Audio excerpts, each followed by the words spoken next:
Rupanya, perjuangan melawan globalis sekarang main shadow alias jadi pada ngumpet. Menarik banget ini. Asli data terbaru yang Bosman dapatkan membuat lumayan otak jadi loading. Intinya, globalis menyikat habis lawannya begitu muncul di permukaan sehingga sampai harus ngumpet dan bermain dalam bayangan. Kita urai sedikit. Globalis saat ini main di permukaan, terang-terangan, terbuka, dan banyak kendali atas negara besar. Globalis tidak ada tutup-tutupan lagi. Kendali atas kepala negara di banyak negara dengan membuat mereka menang menggunakan alat voting yang globalis punya. Lalu pejabat baru tadi merupakan leng arm globalis. Kaki tangannya globalis. Benar-benar terbuka, benar-benar terang-terangan. Globalis di belakang Xi Jinping, globalis di belakang Partai Demokrat Amerika. Benar-benar terang-terangan saat ini. Keingat ketika globalis masih muda di awal abad pertengahan dihajar monarki Perancis, dihajar strateginya Vatikan. Sekarang jadi terbalik. Waktu itu globalis berdarah-darah, diuber-uber dan diacak-acak oleh kaum nasionalis, kaum monarki, dan institusi agama. Monarki, negara atau state, serta organisasi agama sekarang dimainkan dan dikendalikan globalis. Sampai kaum patriotis nasionalis harus ngumpet di gua-gua dan di gorong-gorong.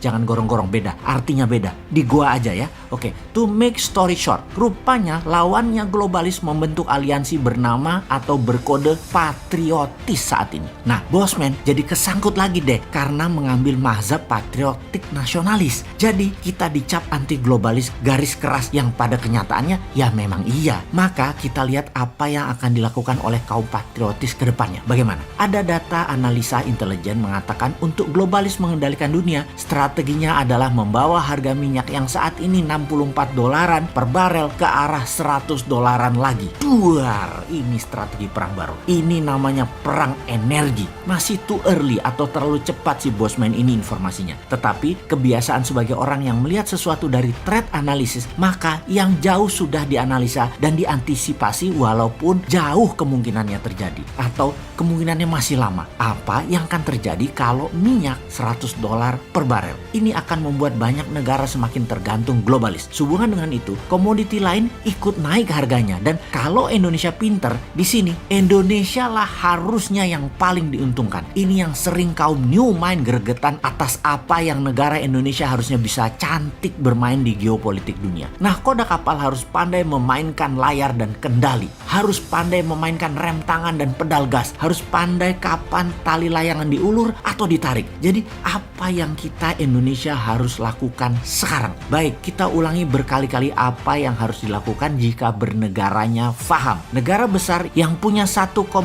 miliar penduduk yang sangat memerlukan kekayaan alam negara penghasil mineral dan kekayaan alam terbarukan harus mengerti bagaimana cara mereka mengelola. Untuk memenuhi kebutuhan tersebut, negara tersebut mereka rela terlihat menuruti kemauan permintaan apa-apa saja negara penghasil sumber daya alam yang ditarget selama dapat sumber daya alam tersebut walaupun menyedot aset nasional negara penghasil tersebut dan harus disedot. Kebetulan permintaan pejabat bernegaranya memang sederhana, hanya teknologi, hanya modal, tenaga kerja, dan membangun etalase untuk terlihat membangun seperti jalanan, jembatan, bangunan statis-statis deh yang kalau nggak dipakai ya rugi bandar dan mereka nggak peduli. Pokoknya mereka bangun aja permintaan yang terlihat keren tadi. Kalau permintaannya lebih elegan dan pintar, misalnya mintanya yang dinamis, yang bergerak. Misalnya, ya kamu dapat sumber alam Indonesia, tetapi masuk perairan Indonesia, kapal-kapal kamu bayar asuransi. Pasti nggak bakal disetujui permintaan tersebut. Atau kami Indonesia, kalau beli barang dari negara kamu pakai rupiah ya, nggak pakai uang negara kamu.